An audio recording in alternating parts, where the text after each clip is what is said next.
to be serious from now. Really, really serious. Don't smile, don't smile.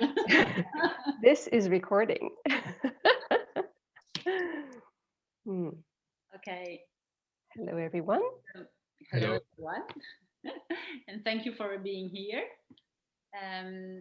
We were just wondering with Leila what was going to show up today. And so we are welcoming everyone and everything. And I can say that our goal, our intention was to say that just after the training, we all come back home we in our familiar environment and with lots of information, with a real discovery of generative coaching, with these two beautiful Steve and Robert trainers. And sometimes we can wonder what is next. So our intention is to share, perhaps to practice if you want to practice, to ask questions and to share about generative coaching, the generative coaching training. And perhaps we can just begin by presenting ourselves. So we were just beginning with that with Adrien in French. I know already Jen, but we can just take a moment for that if it's okay for you. Yeah.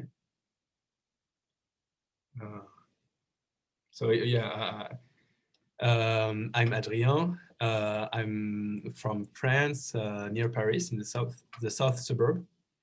I'm an artist, and I'm in the way of creating an art school that will integrate this kind of practice, like generative coaching, in order for students to be more creative and more confident, self-confident with themselves. Yes. Yeah. Okay. Thank you. Great. Thank you. Thank you, Adrian. Jen, you want to say a few words? Oh, sure. I'm a therapist, a longtime therapist that is wanting to transition to generative coaching, which is sort of like a soft robe that fits my worldview and what I came into the world with and what I want to offer most. So I am a supporter and collaborator with a lot of artists, and am also wanting to create coaching spaces for artists post-COVID. So that's one of the things. I'm also really interested in truth and reconciliation movements around the world. And I'm hoping that I can integrate these ideas into that work as well. Wow, thank you, Jen. Thank you, Jen. Well, I can say a few words too. So I'm Leila, I'm French.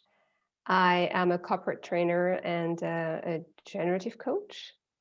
And what else can I say? Well, I'm on this beautiful journey of integrating this work every day. That's why this workshop, this supervision thing is very important to me, because I understood quickly that it was very important to practice and to reflect on this work. And it's so beautiful. It's such a beautiful jewel, I want to say, that it's I think it can bring us so much if we know how to nurture it and how to care about it, because it means caring about us too, caring about our clients, caring about our work, caring about our world. And as you were saying, Jen, it sort of integrates everything. And I really like that both of you talked about art and artists, because for the longest time I thought I'm not an artist. If I'm anything, I'm not an artist. And I do believe now that we're all artists of our lives. We're all creators, and I think it's yes, I think it's a very helpful way to look at it, and to it's exciting too to have this view. So I'm glad to be here and to be supporting of your work too. Thank you, Leila. And I'm really glad to be here too. And I'm glad that you are both here, and Leila too. So I'm French, you know that. I'm the manager of the Generative Coaching Training and Consulting company. It's been now many years that I'm working closely to Robert Dills and Stephen Gilligan.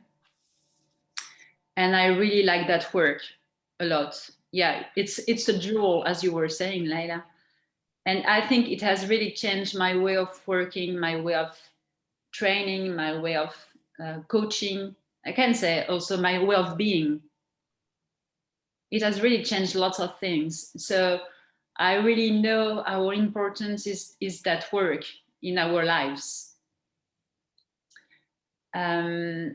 I used to be a dancer, so we are going to speak a lot about artists, yeah, artists of lives.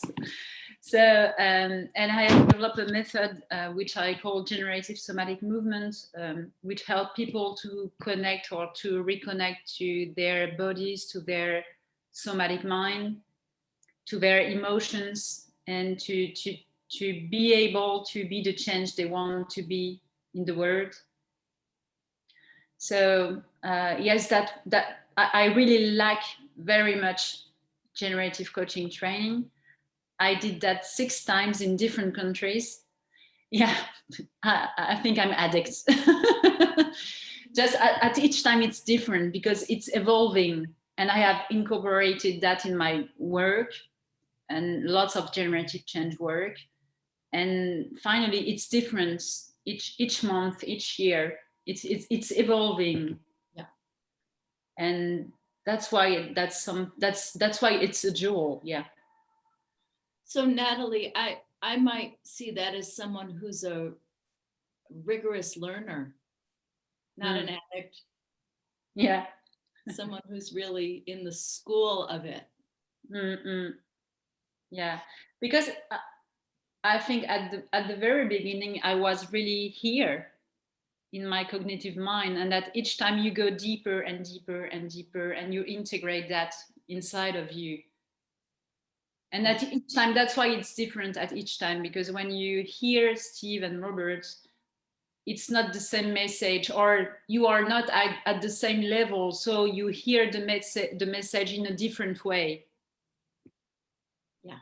And sometimes I'm sure that you have heard that or sensed that. Sometimes you hear something and you say, oh, it's just for me. It's exactly what I was expecting. Yeah.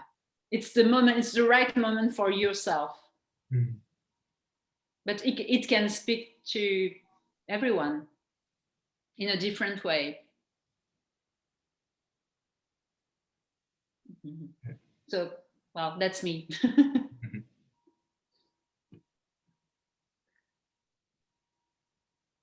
Yes. So perhaps you want to, do you have question about generative coaching, about the 6 steps, or is there something you want to share, a practice, a coaching, or what else? Everything. Well, I appreciate, I just want to put out there that I appreciate what you said, Leila. I'm practicing with practicing every day. And so I'm putting these into my daily, I'm putting the steps into my daily practice, but I know I'm making it up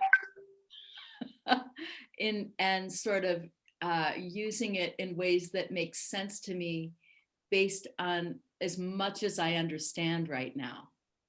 So I would love to, so that's why I showed up, because I'm cultivating this practice. And I want to do it in community, and I want to learn more about how people are using it for themselves. Yes. Thank you, Jen. Thank you, Jen. And perhaps we can just begin with a global coach state together. So it could be some words, some guidance from you, or a somatic movement. What is coming to you? What emerges?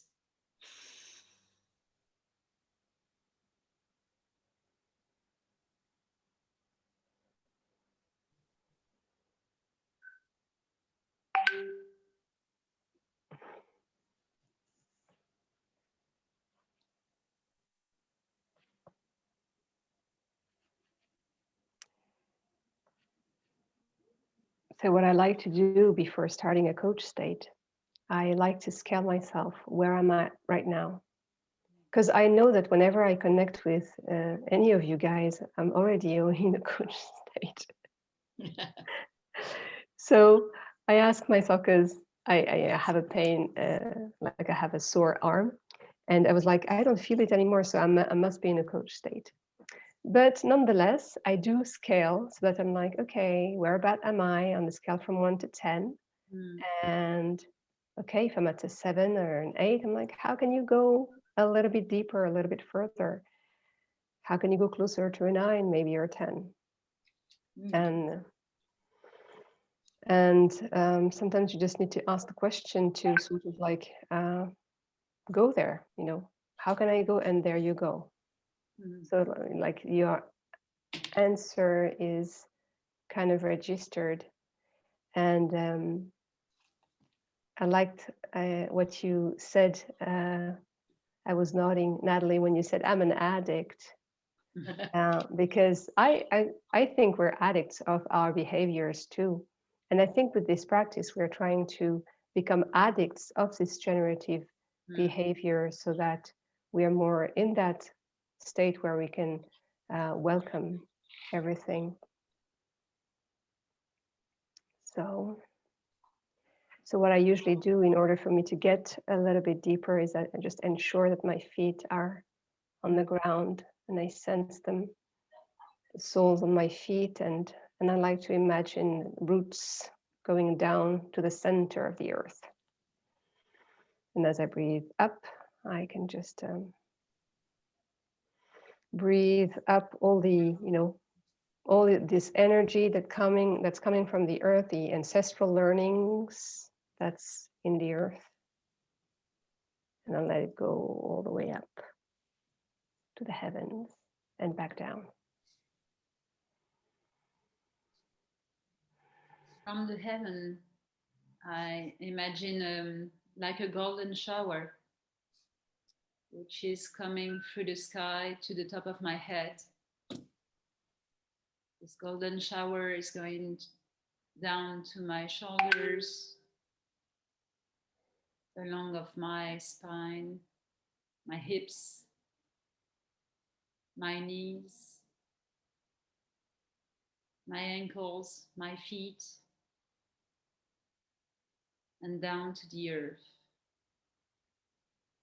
And I'm just connected to the earth and to the sky, the stars, the universe. Just sensing my breath.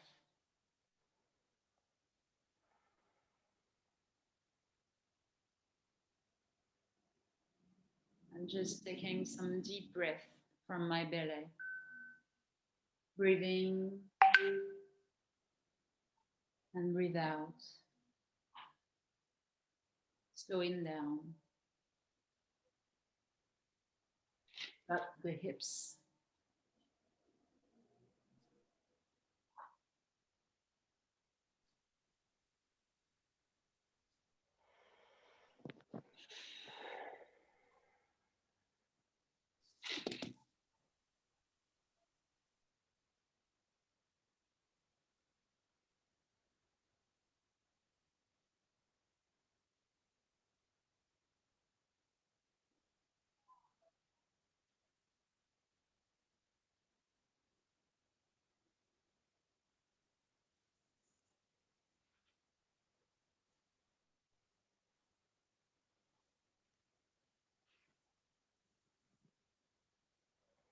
And just with my eyes open, I can just open my arms just to connect myself to openness, open to give and open to receive.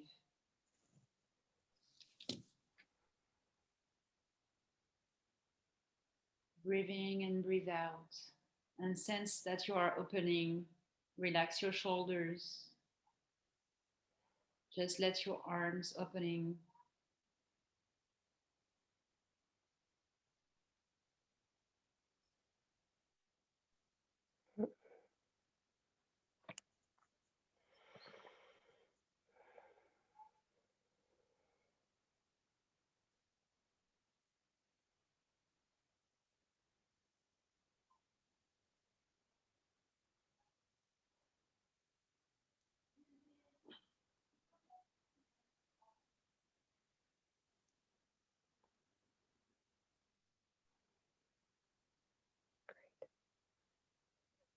All right.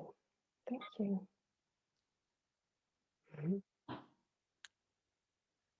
Okay.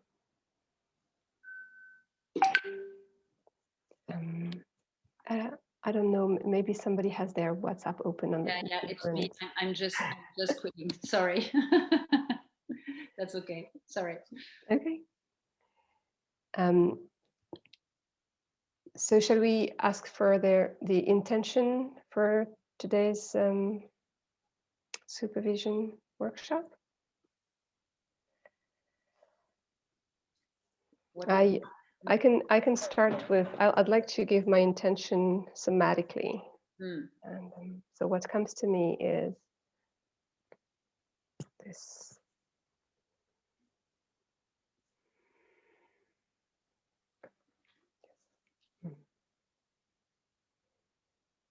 It's really about holding the space.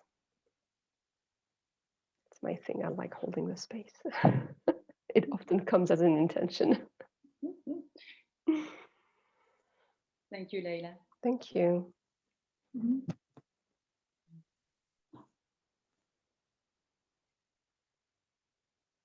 Who wants to go next?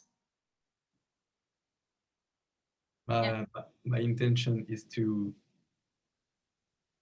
strengthen my my life force. Something like that. More life force.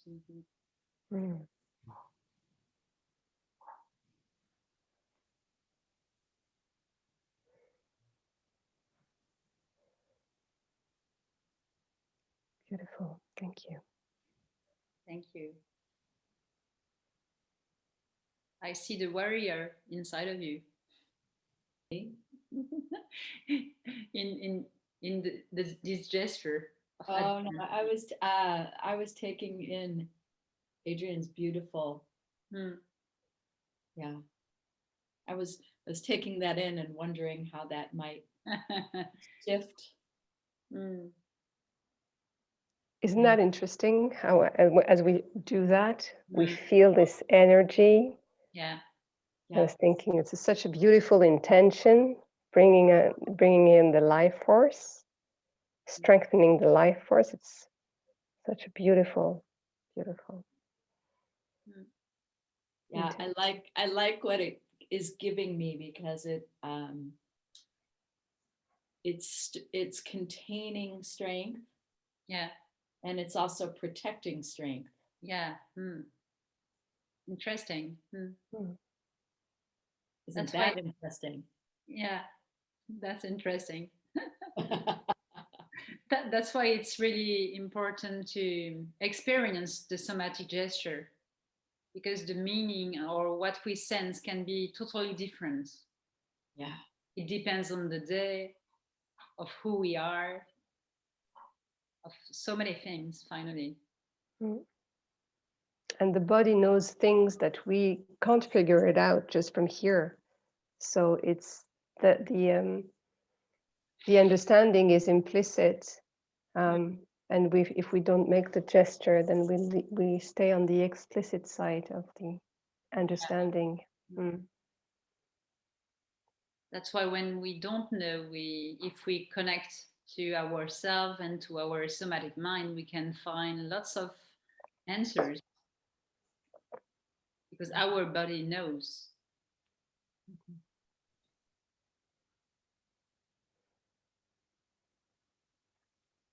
Jen, do you want to share your intention?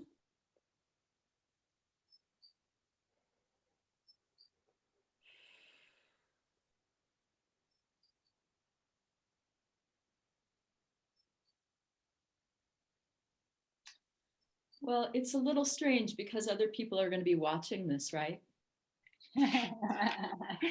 Yes, right. Yeah, You're right. It's in the community. Yeah. So I'm going through a lot right now, and I'm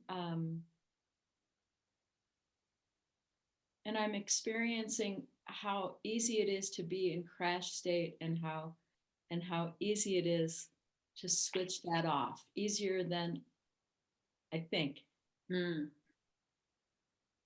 So from our last work together a couple months ago, I'm still working with the same somatic movements. So it's this.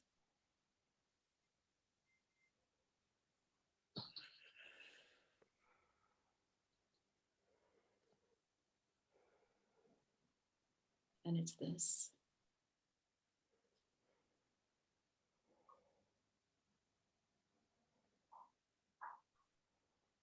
Sometimes a little bit of this.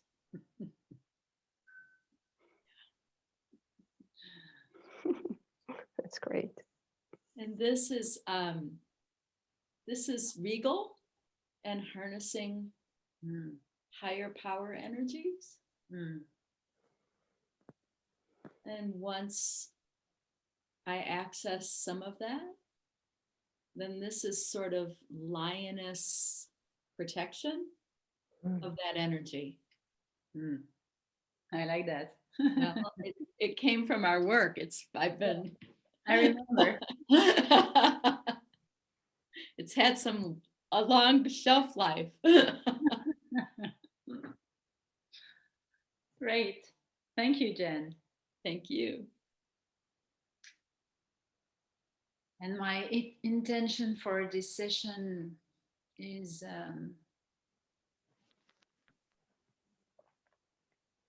being present.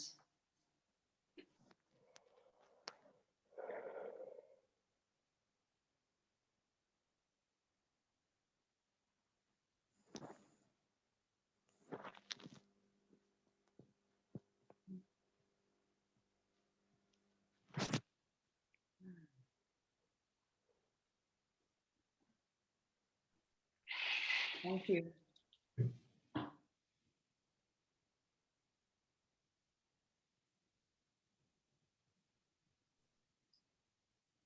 So is there something you want to, do you have any questions or something you want to share or practice?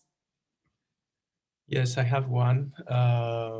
It's about, I try to make a 6 steps process every morning, but often I don't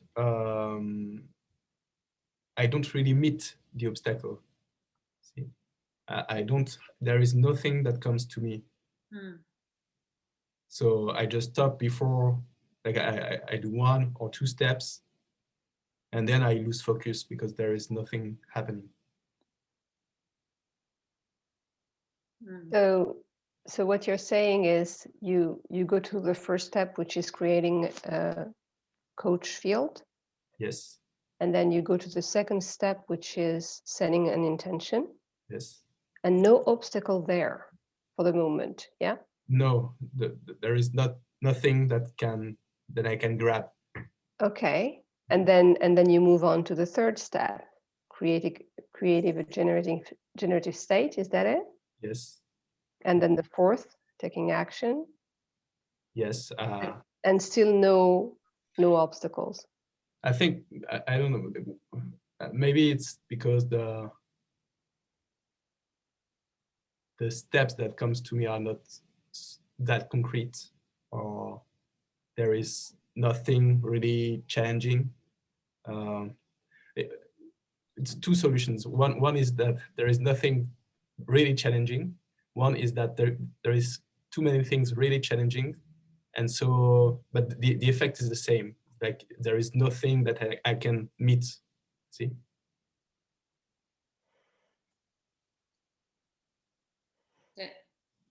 Yeah. Perhaps Jen, do you want to share something about that, or do you have an idea or something you can share?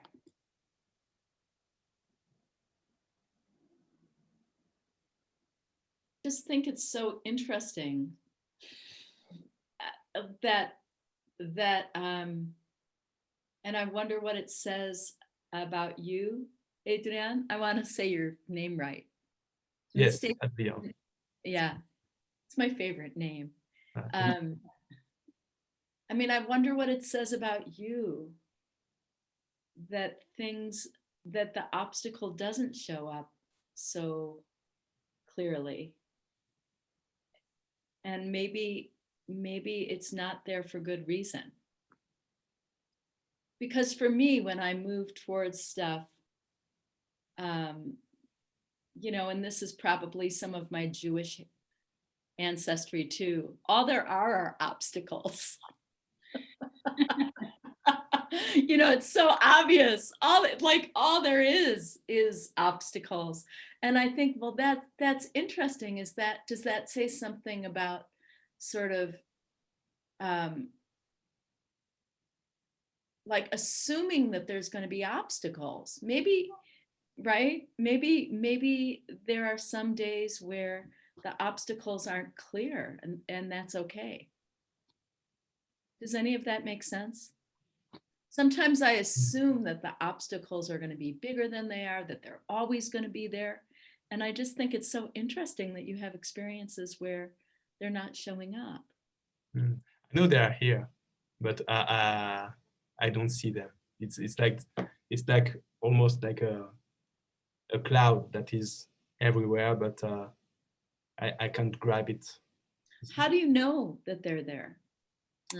I know because I have a big project in mind. So the project is not yet happening. So there are obstacles. See, so I know they are here, but you see, if the project was smaller and more easy to process, it will be easier for me to have little obstacles. Okay, I have to do that. So here I see an obstacle, but the project is so big and it's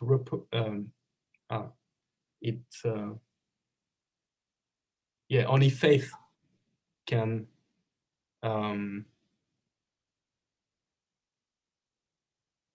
it's only faith that keeps me on it, you see. So the idea came that way, like spirit guided, and all the process is spirit guided. So I'm willing to follow that, but there is so much uncertainty because it's not something I can do, like from past experience. So sometimes there is like the obstacle would be not knowing at all how to proceed. You see, it's not like I know like I can write a schedule, and this week I will do that and that and that and that. It's not like that. So yeah, I'm just here and okay, I'm in coach state, but then what? Then what? Where are the obstacles? Yeah. Where's everyone? Yeah. Well, Adrian, I saw you go like this. Yeah. Yeah, like a sort of pressing down. So there's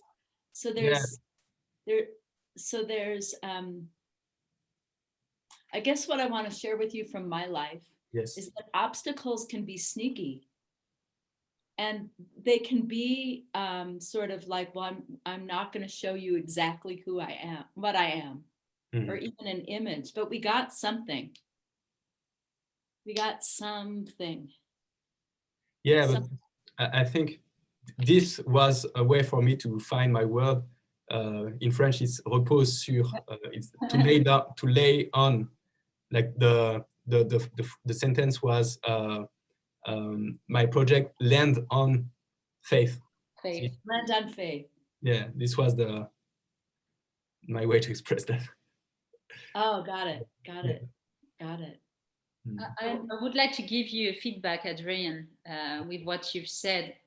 First of all, finding no obstacles, that's really interesting. And I'm sure that makes sense. And perhaps that's something has to be heard, held, or healed. And the first thing is to welcome that. And my second advice would be that I've heard once Steve said, when you meet no obstacles, just ask yourself how resonant is your intention to yourself.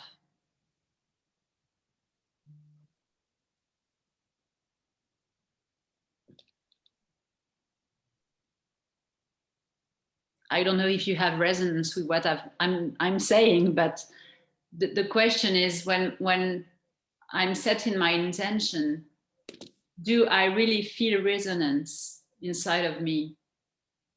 Mm. And as a coach, do I feel the resonance with my client when he's expressing, when he's doing that statement of this intention with this somatic gesture and with the color image? And sometimes setting the intention can be longer than we think here. And it can evolve. I have the first intention that I'm able to say, and perhaps the words can be different when I'm working on that deeply with resonance, with with a real connection to my somatic mind. Yeah. Or the path is already done and everything is done. So, and the work has already been done too. So there is no obstacles. This is another possibility. Yeah, I don't know. Yeah. And I'm sure that you are really curious to figure this out. Yes, I am. I can talk about some experience I had with this with a client and with myself, actually, on my self-practice. I had this client once and she had this intention, and the moment she connected with her resources, she was able to go through the line and there were no obstacles there. So it could also be that, I guess. And I remember as well, one of my timelines of my own, like self-practice, like you were describing, the moment I would connect, it would go faster. But then again, as Nathalie was saying, it wasn't like this big intention, because I had chunked it down to smaller steps. But then my question is, I want to ask this because it came to me several times. So what bothers you about that, so to speak? You know, what is it that you find, you know, oh, I don't, you know, is it normal that I don't meet obstacles? How come you ask yourself this question? Yeah, it's because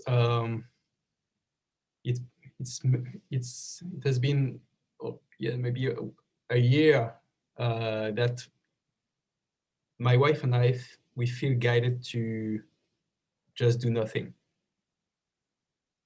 I do something. I go to training and that stuff, but mainly we do nothing, and it's really disturbing because we have many projects that we want to achieve, But now it's like just do nothing. And when I was starting to have a new little project, a new little thing in mind to go forward with the project, now I have COVID. So, so it's been a week that I'm sleeping. See? So it's yeah. So my job. Welcome to the COVID. Yeah, thank you. But so my job, I felt during this week was just to hold the space for COVID and health, my desire for health and COVID, and yeah, it was very interesting. And I meditated on death and the possibility of me dying, of my wife dying, and it was very grounding, this meditation. But yeah, it seems like it's always the same, I would say, lesson, to just do nothing and keep the faith, and do nothing and keep the faith. But you see, there is some part of me that is a little bit anxious, because I'm like, okay, if I do nothing, I don't see how something will happen, because what I want to build is very concrete. So I know there is a part of the universe giving me all the answers and all the opportunities I need, but yeah, this phase of not being able to meet people, not being able to go through everything I would like to put in place, and it's okay. Yeah, Isn't that an obstacle? Yeah, it's an obstacle. Yeah, it's an obstacle, but I don't know if the obstacle is me thinking that there is an obstacle, or there is a problem with that. See, this is where I'm at. This is the thing I believe the most. I think the problem is that I think there is a problem, but a little part of me says, oh, okay, maybe there is a problem, and and maybe I'm just not watching it. See. Oh, this is so interesting. Yeah. Thank you for this conversation. Because in this practice, it hasn't been explicit, has it? In terms of the concept of obstacles, whether they're concrete or whether they're internal mind states. And maybe it doesn't matter.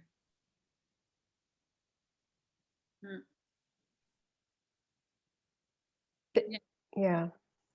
Well, they can be both. You can have external obstacles and you can have internal obstacles. Yeah. And you often have a problem when an external obstacle meets an internal obstacle.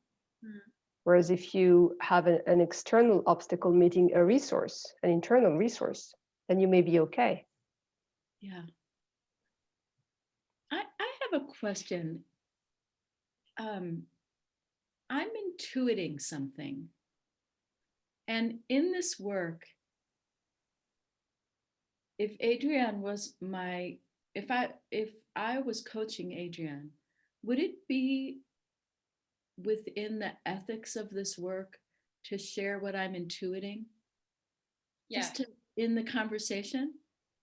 Yes, of course, because that everything comes to you from the field. So just you just share, and the person is really free to take it or not. Would that be okay with you, Adrienne? Yeah. Thank you for asking. Oh, sure. I'm sort of imagining weather, how weather comes in, and it's not real concrete. Where I live in Colorado, the weather's always changing. Right now, it's crystal blue and clear, but tomorrow it could be snowing. So I'm used to that. like a movie set, weather coming in and out. And my sense of this obstacle had something to do with something that's not exactly tangible as a problem, but more like the weather of uncertainty. Like that there's faith, but faith is not the same thing as certainty. So I was wondering, like, whether that might be some of what you're experiencing, and if it was, what that would be like to invite that kind of weather in, the sort of not knowing as you step how it's going to go. Yeah, yeah. That's something interesting, because I see sometimes I coach people, and I see that there is in coaching, in my coaching experiences, there is like two levels. One level is what I would call of the spirit, and it seems like for people to be guided by the spirit, what I call the spirit, they have to be clueless, and they have to be really faithful, and in this process of being able to hear the guidance, the internal guidance and all that stuff, you really have to lose everything, every grab to past experiences. So, and there is a real deep discomfort and a big fear inside of it. But many times clients come and they want to get rid of this fear, and they want to be reassured. Yeah. So, and when I coach, there is part of me that wants them to be reassured. But I also know from my experience that these phases, and they can be long, they can be a year of losing the sense of orientation. Yeah. But I know these periods are also learning periods to be able to go past the ego mind or the judging or controlling mind. But there is always this moment of questioning, or is it still right for me, like, to be disoriented that way? Yeah. When I have a friend of mine, it has been 3 years of disorientation, and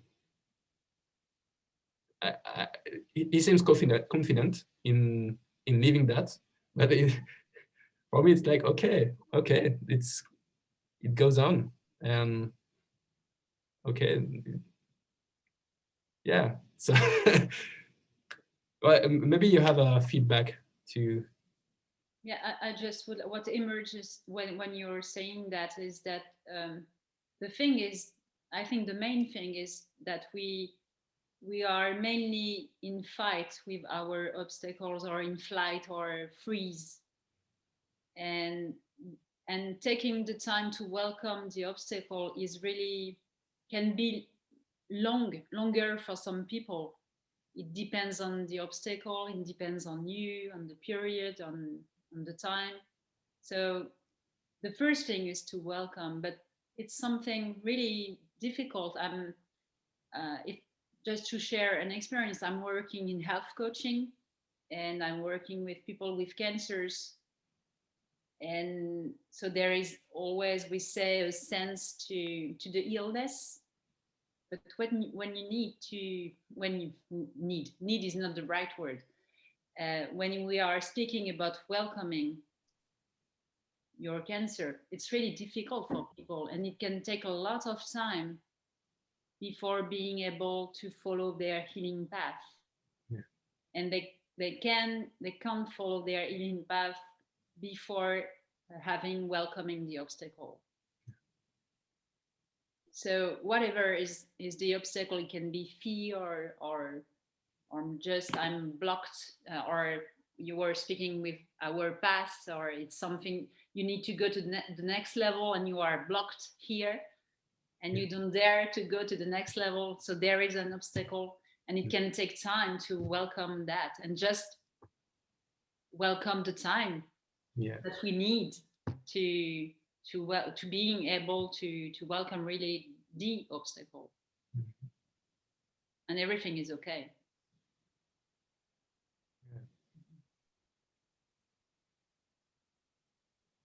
I see in this process that what like the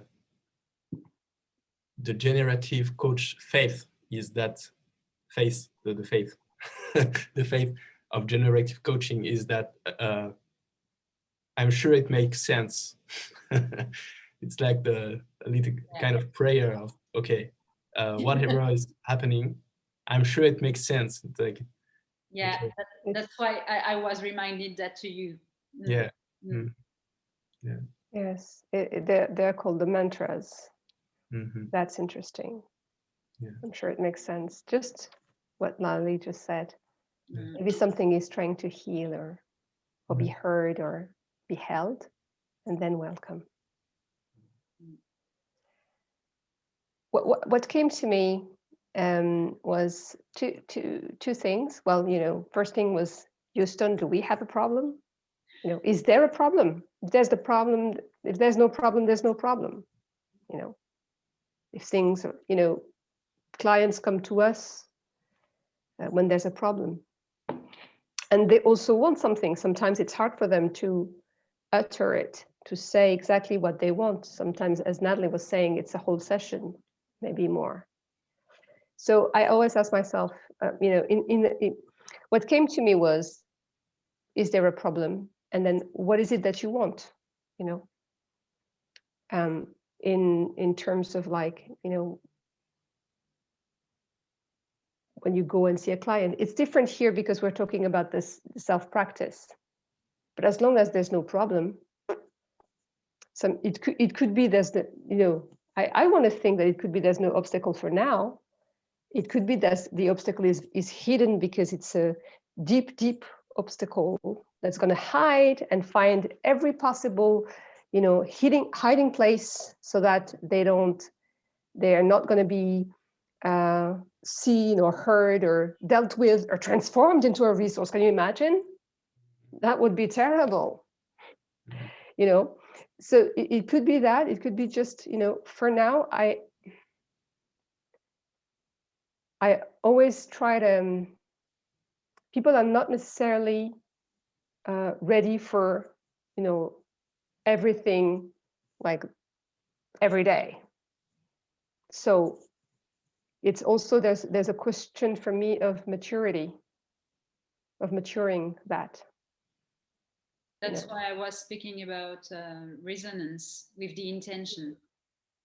Because when you really go deeper inside of you and you are settling your intention, and that's why I was asking you, how resonant is your intention? How does it really resonate with you, within yourself, when you are saying the words, when you are doing the somatic gesture, and when you are seeing the image? How is it resonant? It is resonant, like a lot. Perfect. And I keep the same intention mainly. I think I know what I want. That's for sure. For sure. That's what I can say. I see that. Yeah. So now I'm not sure how to go there, but yeah. And there are obstacles, but obstacles are not always on the line I go in the process, you see? Yeah. Oh, what a surprise. Not always on the timeline. Not always, no. Yeah. Not in your face. You again, what? Yeah, that reminds me of a few self-practices that I did, and like it was kind of close to what you're sharing here, Adrian. It was I was doing my timeline, and then my thing is taking action. Like I have it's hard for me to figure out in my self-practice taking action. And so I use this, the bridge of belief, and I move forward. I move myself forward to like 5 years or 10 years from now when I've achieved my goal. And I turn back and go and say, and give advice to the young Leila, or present Leila. And then what comes to me then, what comes to Leila 10 years from now is, you're doing exactly what you need to do. Just keep on going like that.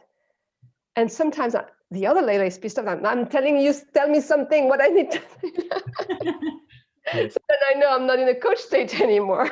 Yeah. Like, Yeah. okay, but if I trust the process, if I trust the field, if I trust whatever comes, then it all calms down. And and sometimes I think for me it's also a part of, we live in a world that's been saying that this part of our brain can fix everything. It can understand everything and then fix everything and know everything. It cannot. And we're not doing this kind of work. And the world is obviously changing. COVID has changed a lot. And we live now in a world we couldn't even imagine 2 years ago. And we don't know what it's going to be like in 2 weeks from now. So it's interesting that this COVID is kind of like teaching us a new way of being, a new way of thinking. And I have the feeling that the world is really changing that way. And so we need to change with it. And some of us are more like, okay, I'm going to trust the process. I'm going to trust my feeling. I wanted to do that thing. I've got COVID. I can't. That's interesting. But then if you feel the impulse to, what I was saying earlier about, do you have a problem, is if you do nothing for 2 weeks and then you're like, I'm not doing anything, then of course, then you may want to, go back to your practice and see what's there. But if you're doing nothing and you're like, okay, no, I don't know. You're maturing, you're probably also maturing your, I don't know, project or so.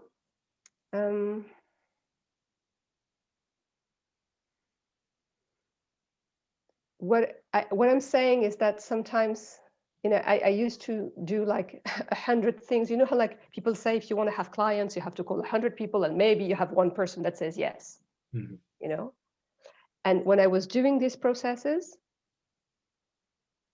I would call one client, or I would have the impulse. In fact, I'm like, this person, I need to talk to this person, and I'll send them an email. And they're like, you know what? I was just going to talk to you. And I have something for you. That's strange, right? Yeah. I'm like, oh, I'm so lucky. And so I didn't have to make these 100 calls. So how do I explain that? I don't know. What comes to me, I don't know if you remember that, Leila, with what you were saying, is when we were in Morocco and there was, Steve was about to make a decision, and the decision was really important, and it was at dinner, and he told us, I will hold that question the whole night and we will have the answer tomorrow. And sometimes holding the question is exactly what you were saying. And the answers are coming to you when you don't expect that. And when it comes to you exactly what you were saying, you said, wow, I'm lucky. That's interesting. That's the right moment, the right answer. So sometimes holding the question, holding the project can be something good. Yes, because you could spend that much time worrying about it. Yeah. For sure. And our own state is really important when we are waiting for that answer. Because if we stay in a coach state, it's easier to welcome everything that is coming to you and through you, to you from the field and through you inside of you too. Yeah. This makes me think that maybe the most important step is to be in a coach state, and after, if there is an obstacle, we can hold it, but if there is nothing, keep the coach state and hold it too. the fact there is nothing. Yeah. Hmm. I have some questions if it's okay. Yeah. I'm getting it. But I'm also, like, on a practical level, trying to do these steps in the morning. I've been, I do a set of practices and I find that it's been interesting to do these steps to music for me. Because it helps me stay in a whole different level of coach state. If it's repetitive chant music, that's been helpful. I just sort of came upon that, exploring, and I feel like I sort of go through these steps lying down, and I get it, and sometimes I even write it down, and then I lose it the whole day. Like I haven't yet created a practice where it's helping me sustain during difficulties during the day. And I'm going through a hard time, and it would be great to be able to carry this. So I have questions about that, and just what people's daily practices sort of look like. Do you do others? Not that there's any right way, but do you do a series of practices and this is the last thing you do? Do you write down the intention? Do you come back to it? Someone told me that Steve does it twice a day, which makes sense to sort of bookend it. Yeah. But so, yeah, I'm looking for some guidance about integrating this so that it helps me and it isn't just conceptual. Maybe we can share all our practices. I would love that. Anyone wants to start? Or? How long do we have? Yeah, a year. Okay. I can tell you what I do, okay? And I've been, okay, I came across Generative Trance in 2015, and I started doing coaching. So I remember he was saying then 10 coach states a day. I was like, yeah, right. Are you kidding me? Who's gonna day? Yeah. I was like, there's no way. And so the best I could do was 3 coach states a day. And I remember him saying, you don't need, when you go and make coffee, you don't need a coach state, but I had 2 little boys at the time. And yeah, I needed the coach state before coffee. So coach state was my first thing, like as much as I could.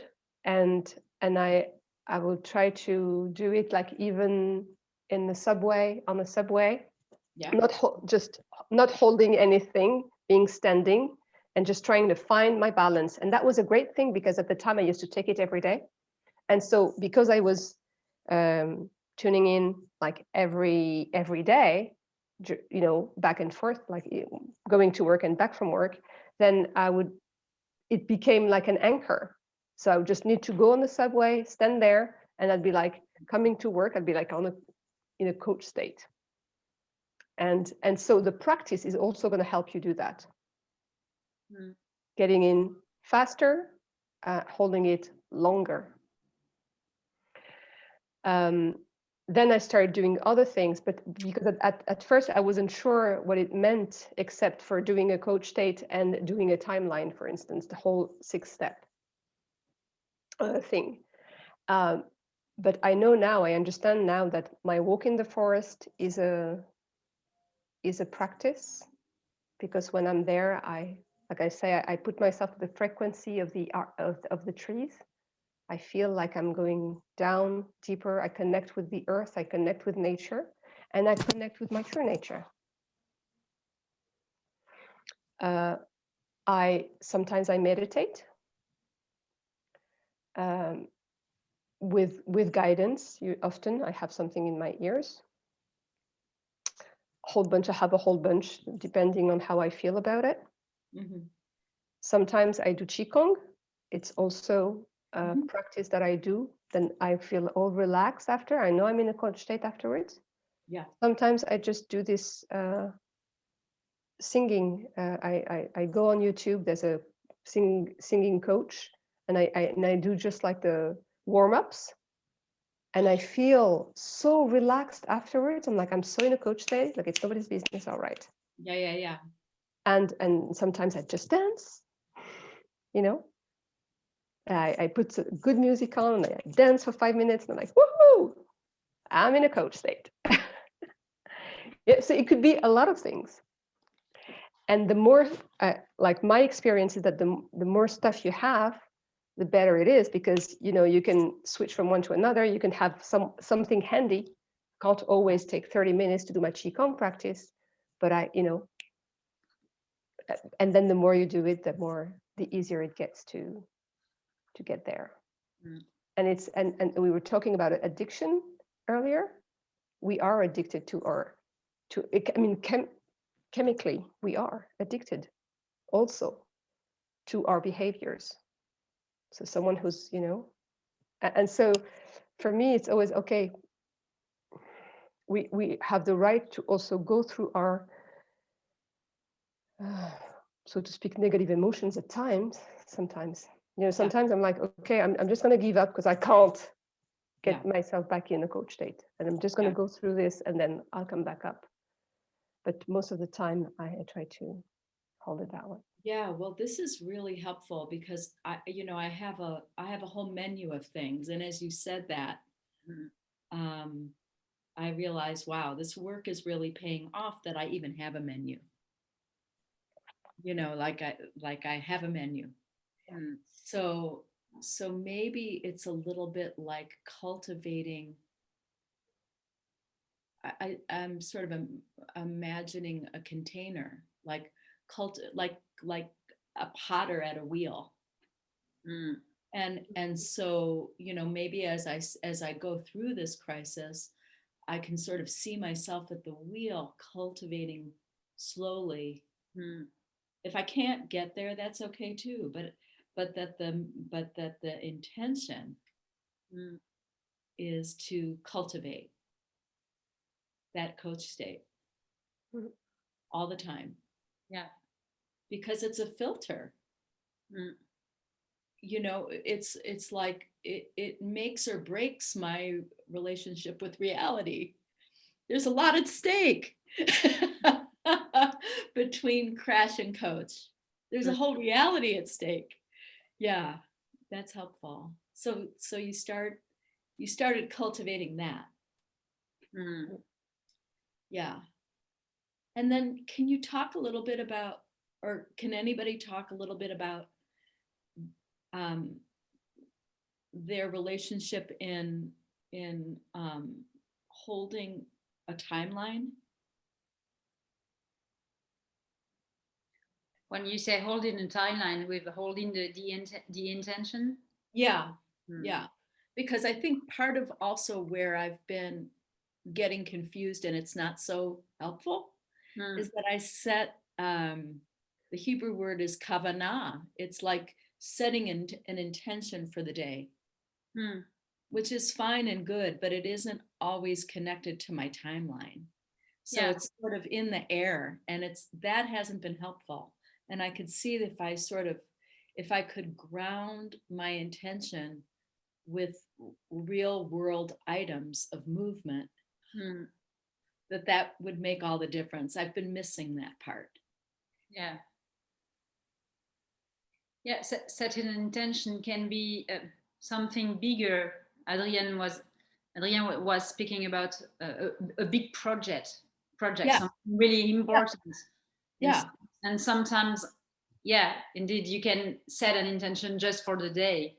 And when Leila was speaking, I was searching for something I have.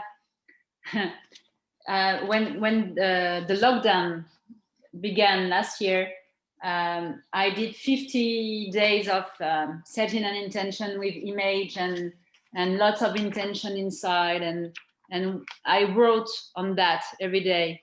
What is my intention for the day? And Beautiful. and sometimes I'm drawing, sometimes I'm taking image. You see, speaking about intention, the first time I was at NLPU with Robert Dills, and I set my intention for my life, and this is still on the wall of my at my office. So it's something you can also doing the gesture every day, having the image on your wall. And sometimes when I'm working with clients, I ask them to search for an image or some words they say, and to have that on their desk or on their computer. And then you go deeper and deeper and deeper. And sometimes you are changing the words, you are changing the image, you are changing the gesture, and everything can evolve. Well, I created, you guys see my collage? Yeah. Great. Beautiful. Yeah, that's So, really nice. So I do have an intention for my life. Uh-huh. And it's similar to what Leila was saying about holding space. Mm. But now because of this conversation, I'm going to be holding questions as well as space. Yeah. But it sits there. You know, I haven't brought it into the practice. Mm-hmm. So so that's really helpful. I think I'm going to work with that as my North Star for several months. Yeah. That's why it was a great question, Jen, because the sixth step is really the most, well, I was about to say the most important, but finally I think each step is really important. But when you are practicing, this is a way to evolve in your coach state, being able to really embody that.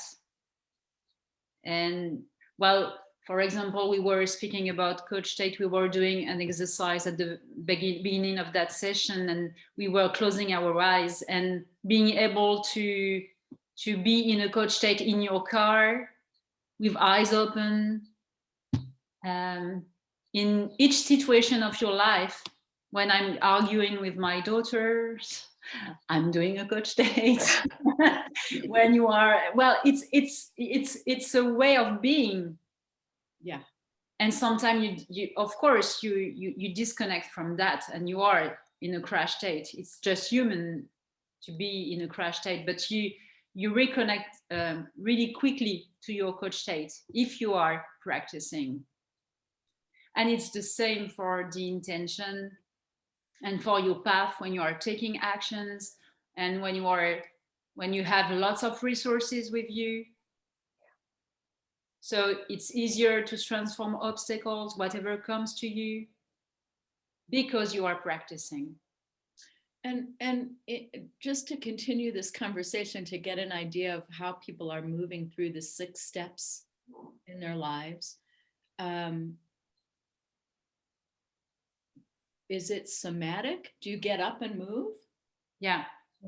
Every day. I'm beginning with a meditation, and then I'm doing somatic movement with music, and sometimes just yoga. But every day, yes, I'm moving. And I feel that sometimes I'm really connected to my body and sometimes it's not the case at all. Mm-hmm. Sometimes I feel some, as it was fragments. Fragmented? Fragments. Yeah. And not really, I don't feel the flow inside of me. So, and when I'm moving, it's like everything is you connect yourself to the fluidity, and then I'm ready to go to work. Yeah. And you know, sometimes you need to move to evacuate to emotions, to just to reconnect to yourself, to your deep self. This is a journey. Yeah, well, it's interesting you should say that because I've been thinking a lot about you when I get stuck. And I have your voice in my head has reminded me to move. Thank you. Because when I experienced that lockdown, that crash state, I cannot move. I'm paralyzed. Yeah. So yeah. Okay, so you get up and you move through the 6 steps. Yeah. Got it. Yeah, you can just let go of the words and just do the gesture on the 6 steps. Yeah. Yeah, Leila. Exactly that. Yeah. Obstacle. Yeah. That's why you can also find your own gesture for the coach state for each letters. Say more. You can just connect to yourself. First, you're doing breathing and breathe out and connected to each part of your body, and like a body scan. And then just connect to the center of yourself and just feel it inside of you. Where is it? Where do you feel your center? How do you feel it? You can, for example, move like this and move behind, so back and forth, and on the right, on the left. Just feel that. And then if you connect to yourself, if you have to express what is your somatic gesture for I'm centered? For me, it's like this. Yeah. And just find your own gesture for open and aware and connected and hold hospitality. Beautiful. And so, for you all who have been practicing this, what about that idea of bookending it? So I do understand, Leila, what you were saying, that you learned to, well, both of you learned to, and maybe Adrian too, learned to cultivate coach state through the day, sitting at the wheel. But do you return to your intention at the close of the day to sort of review? I'm doing that sometimes just before sleeping.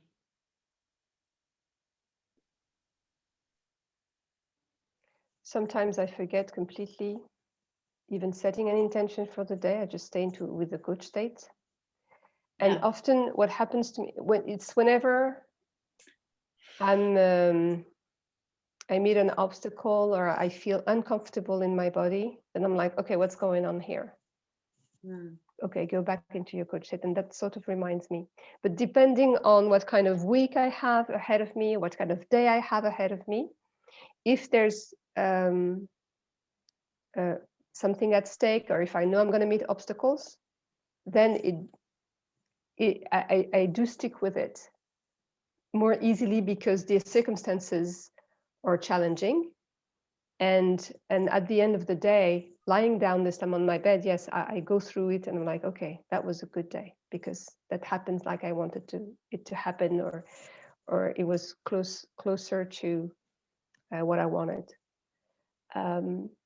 But I want to say something, because you mentioned, I think, if I heard well, that sometimes you do it lying down. Yeah. And I know that Steve, and for the longest time, I didn't understand why. But he does, he says that the vertical axis is a really important thing. Yeah.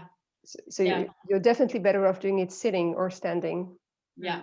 And if you have a tendency not to move too much or use your body, I would say even more so, do it standing.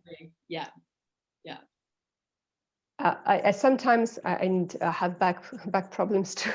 So sometimes I lie down, I'm like, I'm going to take these minutes to sort of like go through the process and stuff. And I can feel that it's not as, like, I kind of sense that it's not as effective as when I do it sitting or standing. But I you know, it's still okay. It hasn't been working lying down. It's way more powerful to get up and move on the timeline. Yeah. And it gets me out of the lock to be moving on the timeline, and the answers come in the movement. Yeah. So There you go. wow, I'm just learning so much. It's so helpful. Thank you. Helpful. Thank you. Thank you to you. And Adrian, do you have what are your practices so far? Do you want to share them with us too? Yeah, my practices were before generative coaching, but I've been a long practitioner of A Course in Miracles, which has a menu of meditation practices. Okay. So, and I can relate with what you said, Leila, about when the context is more demanding. It's easier for me to, my practice was meditating every hour for 5 minutes when I was at work. And I did it for many years. And it was very easy to do that at work. And my colleagues were used to see me close my eyes every hour. So, and for me, it was coach state. I call that give me love. I was giving me love, like I see light and it's very good. Great. And it helped me a lot during projects that went very wrong. And I was able to not be mad and just pray, connect, and breathe. And so it was very good. But now my practice is not related to that spiritual path anymore, because I wanted to see more different things, different approaches. And I enjoy to see the same kind of practices and to acknowledge the importance of practice in everything that matters, especially to develop a sense of grounding, a sense of holding. Yeah, and I enjoy this community because I can feel the same welcomeness, same compassion that I used to have in other communities. And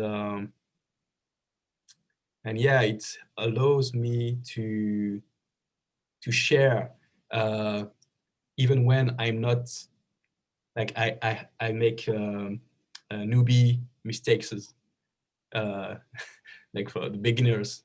But I'm not a beginner. It has been many years already that I've been practicing.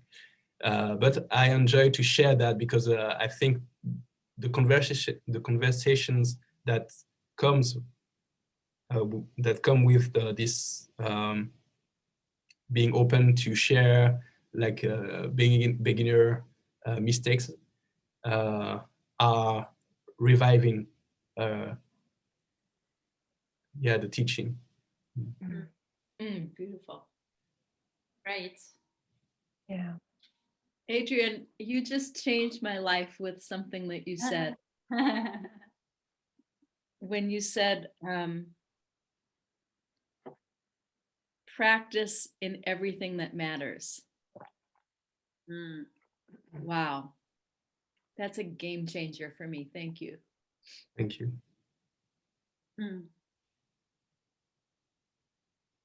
So Nathalie, do you love doing this or do you love doing this? I'm wondering if I know. I'm going to do that again. Yeah. I was thinking, oh, another Zoom call, but I feel so energized. Thank you. Thank you for being here. And perhaps we can just say 5 words for what you are taking away from this session, or a gesture, or an image, or of the free.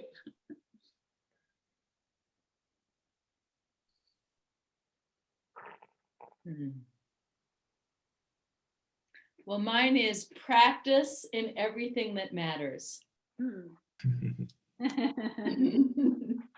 Thank you, Jane. Thank you. Yeah, and then with that, I have an image of a tree. Like the trunk is like that. The trunk is like that, and it's welcoming what is given by the universe, whatever, and bringing it to the earth, to the earth, to the heart.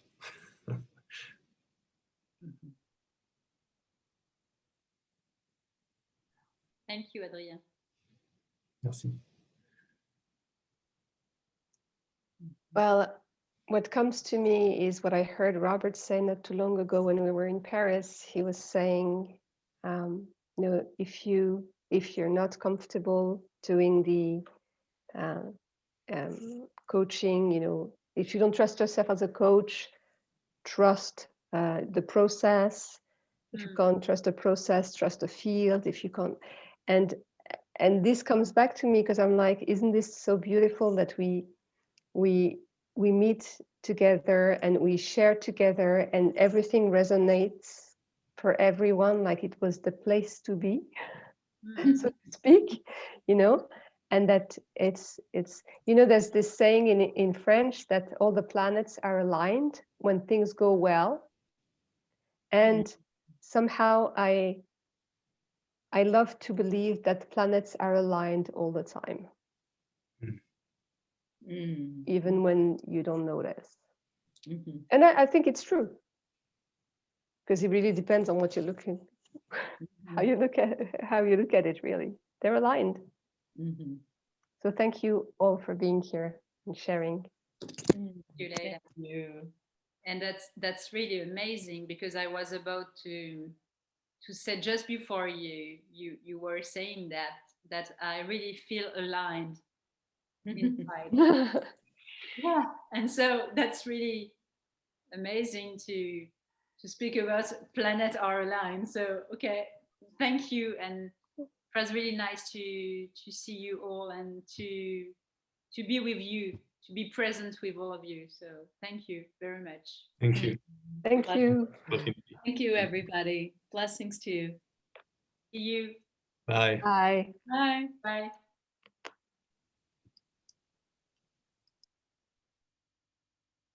C'était trop cool.